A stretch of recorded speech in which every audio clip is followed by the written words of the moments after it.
Assalamualaikum warahmatullahi wabarakatuh. Perkenalkan, nama saya Nur Ilma Ulinuha. Saya dari kelas kimia A dengan NIM 24060311038. Di sini saya akan menjawab pertanyaan dari 10 soal dari ujian tengah semester mata kuliah Sejarah Peradaban Islam. Di sini saya akan menjelaskan soal nomor 1, yaitu tujuan mempelajari sejarah peradaban Islam dalam konteks pembentukan identitas keislaman. Mempelajari sejarah peradaban Islam membantu kita memahami akar, budaya, dan nilai-nilai yang membentuk identitas Muslim. Dengan mengetahui pencapaian dan perjuangan umat Islam, kita dapat merasa lebih terhubung dengan warisan mereka, yang pada gilirannya memperkuat rasa kebanggaan dan tanggung jawab terhadap komunitas. Terus dalam konteks penguatan wawasan sejarah, pembelajaran sejarah peradaban Islam memberikan perspektif yang lebih luas tentang peristiwa masa lalu. Memungkinkan kita untuk belajar dari kesalahan dan keberhasilan yang telah terjadi. Hal ini juga membantu dalam memahami dinamika sosial, politik, dan budaya yang mempengaruhi perkembangan peradaban Islam, sehingga kita dapat menjadi warga global yang lebih bijak dan toleran. Selanjutnya saya akan menjelaskan jawaban nomor 2, yaitu proses Rasulullah SAW dakwah di Makkah. Periode awal 3 tahun pertama, Rasulullah SAW mulai menerima wahyu pertama di Gua Hira pada usia 40 tahun. Setelah itu beliau mulai berdakwah secara diam-diam kepada keluarga dan sahabat terdekat seperti Khadijah Al-Kubra, Ali bin Abi Thalib, dan Abu Bakar. Pada tahap ini, dakwah bersifat pribadi dan terbatas, dengan tujuan membangun fondasi keimanan di kalangan pengikut awal. Terus yang kedua, periode terbuka setelah 3 tahun. Setelah mendapatkan perintah dari Allah Subhanahu wa Ta'ala untuk berdakwah secara terbuka, Rasulullah SAW mulai mengajak masyarakat Mekah untuk menerima Islam. Beliau mengumpulkan orang-orang di Bukit Sofa dan menyampaikan pesan-pesan Islam secara langsung. Dakwah ini menghadapi banyak tantangan, termasuk penolakan, ejekan, dan penganiayaan dari kaum Quraisy yang merasa terancam oleh ajaran monoteisme yang dibawa oleh Rasulullah SAW. Strategi yang digunakan, pendekatan persuasif Rasulullah SAW, menggunakan pendekatan yang lembut dan penuh kasih sayang, mengajak orang-orang dengan argumen yang logis dan menyentuh hati. Beliau menjelaskan tentang keesaan Allah, kehidupan setelah mati, dan pentingnya moralitas. Terus membangun komunitas. Beliau membangun komunitas muslim yang solid dengan mengajak orang-orang yang memiliki latar belakang berbeda untuk bersatu dalam iman. Ini menciptakan dukungan sosial yang penting bagi para pengikut. Terus selanjutnya menghadapi penolakan dengan kesabaran. Meskipun menghadapi penolakan dan penganiayaan, Rasulullah SAW tetap bersabar dan tidak membalas dengan kekerasan. Beliau terus melanjutkan dakwahnya dengan penuh ketekunan. Terus menggunakan metode cerita. Jadi Rasulullah SAW itu sering menggunakan kisah-kisah dari Al-Quran dan sejarah para nabi untuk mengajarkan nilai-nilai Islam dan memberikan contoh teladan. Terus mengajak kaum terpinggirkan. Beliau juga mengajak orang-orang yang terpinggirkan dan lemah, seperti budak dan wanita, untuk bergabung dalam dakwah sehingga menciptakan kesadaran sosial yang lebih luas. Baik, selanjutnya jawaban nomor 3. Pendekatan dari tersembunyi ke terbuka. Awal dakwah. Pada awalnya, dakwah Rasulullah SAW bersifat tersembunyi dan terbatas pada keluarga dan sahabat dekat. Tujuannya adalah untuk membangun fondasi iman yang kuat di kalangan pengikut awal. Dakwah terbuka. Setelah 3 tahun, Allah memerintahkan Rasulullah untuk berdakwah secara terbuka. Beliau mengajak masyarakat di Bukit Sofa dan menyampaikan pesan Islam secara langsung kepada publik. Yang kedua, perubahan dalam isi pesan. Pesan monoteisme. Salah satu inti dakwah Rasulullah SAW adalah penegasan tentang keesaan Allah atau tauhid Beliau menekankan bahwa tiada Tuhan selain Allah dan mengajak masyarakat untuk meninggalkan penyembahan berhala. Terus ada moral dan etika. Selain tauhid, Rasulullah SAW juga mengajarkan nilai-nilai moral dan etika seperti kejujuran, keadilan, dan kasih sayang. Ini menjadi bagian penting dari ajaran Islam yang harus diterapkan dalam kehidupan sehari-hari. Terus yang ketiga ada penekanan pada keadilan sosial. Rasulullah SAW mulai menekankan pentingnya keadilan sosial dan perlindungan terhadap kaum yang terpinggirkan, seperti wanita, anak-anak, dan kelompok lainnya, serta mengajak masyarakat untuk memperlakukan mereka dengan adil dan menghormati hak-hak mereka. Terus yang keempat, Rasulullah itu menggunakan metode yang beragam. Dari cerita dan kisah, Rasulullah menggunakan kisah-kisah dari Al-Quran dan sejarah para nabi untuk menyampaikan pesan-pesan moral dan spiritual. Ini membantu masyarakat memahami ajaran Islam dengan lebih baik. Terus dari metode dialog dan diskusi, beliau juga melibatkan masyarakat dalam dialog dan diskusi, memberikan kesempatan bagi mereka untuk bertanya dan memahami ajaran Islam secara mendalam. Terus yang kelima, menerima terhadap berbagai latar belakang. Rasulullah SAW mengajak orang-orang dari berbagai latar belakang, termasuk kaum terpinggirkan, untuk bergabung dalam dakwah. Ini menciptakan rasa persatuan dan solidaritas di antara pengikutnya, yang menjadi salah satu ciri umat Islam. Terus ada kesabaran dan ketekunan. Dalam menghadapi penolakan dan penganiayaan, Rasulullah SAW menunjukkan kesabaran dan ketekunan. Beliau tidak membalas dengan kekerasan, melainkan terus melanjutkan dakwahnya dengan penuh kasih sayang dan pengertian. Terus adanya pentingnya doa dan ibadah. Rasulullah juga menekankan pentingnya doa dan ibadah sebagai sarana untuk mendekatkan diri kepada Allah. Ini menjadi integral dari kehidupan spiritual umat Islam. Baik, selanjutnya saya akan menjelaskan jawaban nomor 4, yaitu sebab-sebab utama hijrah ke Madinah. Yaitu yang pertama, penganiayaan di Mekah. Anggota komunitas muslim mengalami penindasan dan perlakuan buruk dari suku Quraisy yang menyulitkan mereka untuk melaksanakan agama secara bebas. Terus adanya undangan dari penduduk Madinah. Suku Khazraj dan Aus mengundang Nabi Muhammad SAW untuk memimpin dan mendirikan komunitas yang berlandaskan ajaran Islam di Madinah. Keinginan untuk tempat yang aman. Ketersediaan lingkungan yang aman sangat penting bagi umat muslim untuk melaksanakan agama tanpa rasa takut terhadap penganiayaan. Terus selanjutnya ada pendirian komunitas baru. Ada kesempatan untuk membangun masyarakat baru yang berdasarkan keadilan dan persaudaraan, memungkinkan penciptaan komunitas Islam yang ideal. Terus ada langkah-langkah penting dalam membangun masyarakat Madinah yang plural. Penyusunan Piagam Madinah.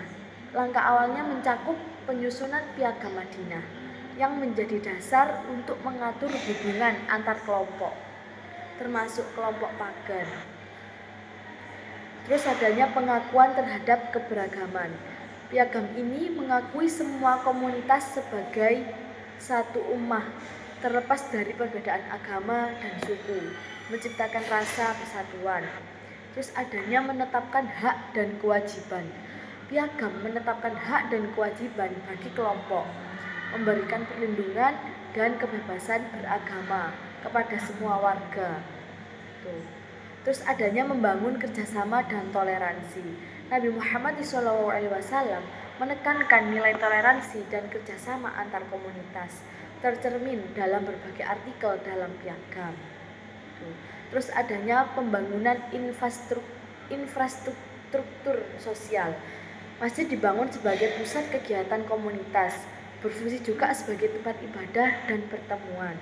Terus adanya pendidikan dan penyebaran ilmu, mendorong pendidikan dan penyebaran ilmu pengetahuan untuk membangun masyarakat yang lebih terdidik dan beradab. Terus adanya penyelesaian konflik secara damai, mengedepankan dialog dan musyawarah dalam menyelesaikan konflik, bukan dengan kekerasan, untuk menjaga perdamaian dan stabilitas di Madinah. Tuh. Selanjutnya untuk jawaban nomor 5 yaitu model pemilihan kepemimpinan pada masa Khulafaur Rasyidin. Dimulai dari Khulafaur Rasyidin pertama yaitu Abu Bakar. Dipilih melalui musyawarah di Saqifah bin Sa'idah, menekankan pentingnya konsensus antara Muhajirin dan Ansor. Capaian utama meliputi penyatuan umat Islam dan penanganan pemberontakan setelah wafatnya Nabi. Terus khalifah yang kedua yaitu Umar bin Khattab, dipilih oleh Abu Bakar sebelum meninggal melalui majelis yang melibatkan 6 orang. Terus fokus pada perluasan wilayah Islam dan reformasi administrasi yang signifikan. Selanjutnya Utsman bin Affan, dipilih oleh dewan yang dibentuk Umar. Capaian penting mencakup pengumpulan Al-Quran dalam satu mushaf serta perluasan kekuasaan Islam ke wilayah baru.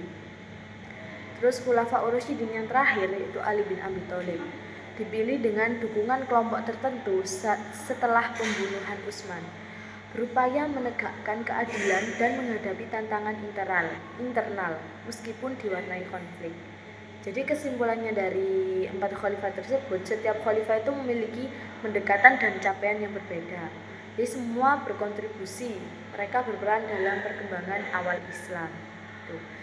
Selanjutnya yang nomor 6, penyebab utamanya Perang Siffin, yaitu terdapat persaingan kekuasaan setelah terjadi pembunuhan Utsman bin Affan. Ali bin Abi Thalib berupaya menegaskan kekhalifahan melawan Muawiyah bin Abi Sufyan, yaitu gubernur Syuriah. Terus adanya peristiwa tahkim, merupakan proses arbitrase yang berlangsung setelah Perang Siffin. Ali mengutus Abu Musa al-Asy'ari sebagai wakil, sementara Muawiyah mengutus Amr ibn al-As. Nah, tujuan pencapaian tahkim adalah untuk menyelesaikan konflik melalui keputusan berdasarkan Al-Quran. Dampak negatif pasca tahkim, jadi memperdalam perpecahan di kalangan umat Islam dan menciptakan sekte-sekte baru. Terus munculnya perpecahan antara kelompok Sunni dan Syiah. Terus melemahkan otoritas Ali sebagai khalifah yang memicu konflik internal berkepanjangan. Terus mengganggu persatuan komunitas muslim dan memperburuk situasi politik di wilayah Islam. Baik, selanjutnya saya akan menjelaskan jawaban nomor 7. Sebab munculnya khilafah Bani Umayyah, yaitu krisis kepemimpinan. Setelah wafatnya Ali bin Abi Thalib, terjadi kekosongan kepemimpinan yang memicu persaingan antara berbagai pihak untuk menguasai kekhalifahan. Terus adanya Perang Siffin, konflik yang terjadi mempengaruhi ketidakstabilan yang dimanfaatkan oleh Muawiyah bin Abu Sufyan untuk mengambil alih kekuasaan. Terus ada dukungan wilayah. Muawiyah mendapatkan dukungan dari wilayah Syam yang berkontribusi pada keberhasilan mendirikan dinasti ini. Raja pertama Bani Umayyah yaitu Muawiyah bin Abu Sufyan, merupakan khalifah pertama Bani Umayyah yang memimpin setelah mengalahkan Hasan bin Ali pada tahun 461 Masehi. 3 perbedaan pokok sistem pemerintahan Bani Umayyah dengan masa Khulafaur Rasyidin yaitu sistem pemerintahannya. Bani Umayyah menerapkan sistem monarki, di mana kekuasaan diwariskan dalam keluarga. Terus kalau Khulafaur Rasyidin menggunakan sistem pemilihan, di mana khalifah dipilih berdasarkan kesepakatan dan kemampuan. Terus pendekatan terhadap eksplorasi. Bani Umayyah itu lebih fokus pada ekspansi wilayah melalui kekuatan militer dan penaklukan.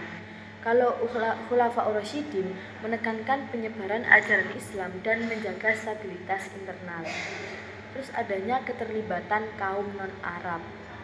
Bani Umayyah cenderung mendiskriminasikan kaum Mawali, Muslim non-Arab, dalam hal kekuasaan dan posisi. Khulafaur Rasyidin lebih inklusif, memberikan kesempatan kepada semua umat Islam itu tanpa memandang latar belakang etnis. Selanjutnya saya akan menjelaskan jawaban nomor 8. Masa keemasan khilafah Bani Umayyah. Khilafah Bani Umayyah mencapai puncak kejayaannya di bawah kepemimpinan Khalifah Al-Walid. Berikut adalah 3 pencapaian penting dalam berbagai bidang. Yang pertama dari bidang politik, penguatan kekuasaan pusat. Khalifah Al-Walid berhasil memperkuat otoritas pusat dengan meneguhkan konsolidasi kekuasaan dan mengurangi pengaruh para gubernur di daerah-daerah yang jauh. Terus adanya bidang administrasi, pengembangan sistem pemerintahan. Terdapat pembangunan infrastruktur administrasi yang efisien, termasuk sistem pos dan pencatatan sipil yang memudahkan pengelolaan pemerintahan serta komunikasi antar wilayah. Terus yang terakhir ada bidang ekspansi wilayah, penaklukan wilayah luas. Bani Umayyah berhasil menaklukkan wilayah yang sangat luas, mencakup Spanyol, Afrika Utara, dan Transoksiana yang secara signifikan memperluas pengaruh Islam di Eropa dan Asia. Selanjutnya saya akan menjawab soal nomor 9, yaitu faktor-faktor penyebab keruntuhan khilafah Bani Umayyah. Yang pertama yaitu ketidakpuasan sosial dan ekonomi. Ketidakpuasan di kalangan masyarakat, khususnya di kalangan kaum non-Arab yang merasa terdiskriminasi dalam hak dan posisi. Kebijakan yang menguntungkan orang Arab asli menyebabkan ketegangan sosial. Terus yang kedua, korupsi dan penyalahgunaan kekuasaan. Banyak pejabat Bani Umayyah terlibat dalam praktik korupsi dan penyalahgunaan kekuasaan yang merusak kepercayaan masyarakat. Terus yang ketiga, adanya perpecahan internal. Terjadinya perpecahan di dalam tubuh Bani Umayyah, yaitu konflik antar anggota keluarga dan persaingan kekuasaan di antara mereka, yang melemahkan stabilitas politik dan militer. Terus yang keempat, revolusi dan pemberontakan. Munculnya berbagai gerakan pemberontakan seperti pemberontakan Abbasiyah yang dipimpin oleh keturunan Abbas bin Abdul Muthalib, menuntut keadilan dan perubahan dalam kepemimpinan. Pemberontakan ini mendapatkan dukungan luas dari kelompok yang merasa terpinggirkan. Terus yang kelima, adanya kekalahan militer. Kekalahan dalam berbagai pertempuran seperti pertempuran Zalako yang menunjukkan kelemahan Bani Umayyah dalam mempertahankan kepercayaan masyarakat terhadap kemampuan pemerintah. Terus adanya peran oposisi politik dalam proses keruntuhan. Oposisi politik memiliki peran penting dalam keruntuhan khilafah Bani Umayyah. Beberapa aspek penting dari peran oposisi politik adalah mobilitas rakyat. Oposisi terutama dari kalangan Abbasiyah berhasil memobilisasi dukungan dari berbagai kelompok masyarakat yang merasa terpinggirkan. Terus adanya ideologi dan propaganda. Oposisi menggunakan ideologi yang kuat seperti keadilan sosial dan persamaan hak untuk menarik dukungan rakyat dengan mengarahkan citra Nabi Muhammad yang menyatukan semua suku. Terus adanya pemberontakan terorganisir. Oposisi terutama gerakan Abbasiyah melakukan pemberontakan terorganisir yang berhasil menggeser kekuasaan Bani Umayyah dengan dukungan dari elemen masyarakat yang menginginkan perubahan. Terus adanya krisis legitimasi. Oposisi berhasil menciptakan krisis legitimasi bagi Bani Umayyah dengan menyoroti ketidakadilan dan korupsi di pemerintahan, sehingga mendapatkan dukungan masyarakat yang meningkatkan keruntuhan.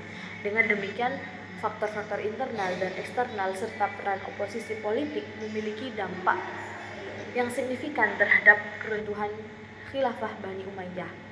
Terus untuk jawaban yang nomor 10 yaitu sebab-sebab lahirnya khilafah Bani Abbasiyah. Yang pertama yaitu ketidakpuasan terhadap Bani Umayyah.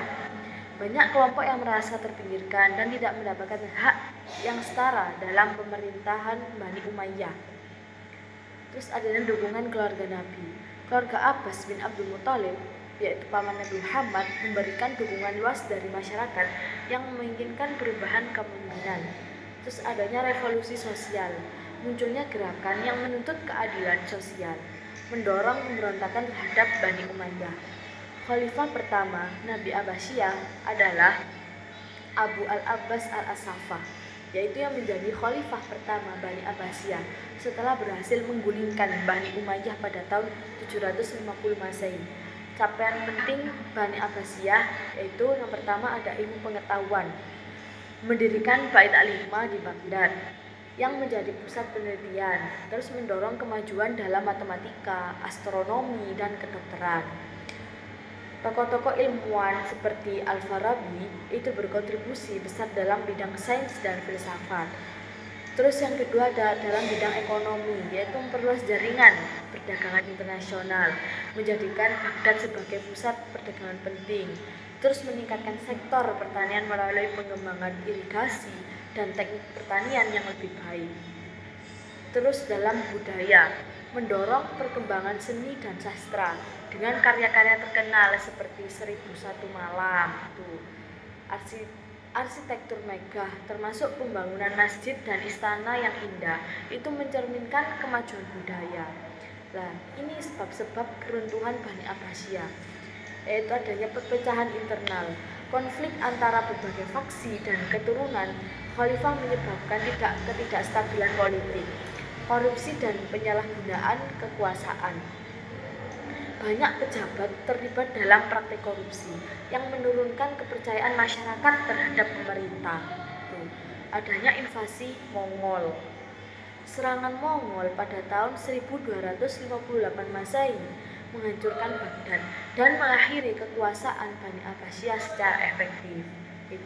Terus adanya tekanan dari kekuatan lokal. Munculnya kekuatan lokal yang menantang otoritas Bani Abbasiyah seperti dinasti Seljuk dan Mamluk itu menguranginya. Sudah selesai, terima kasih.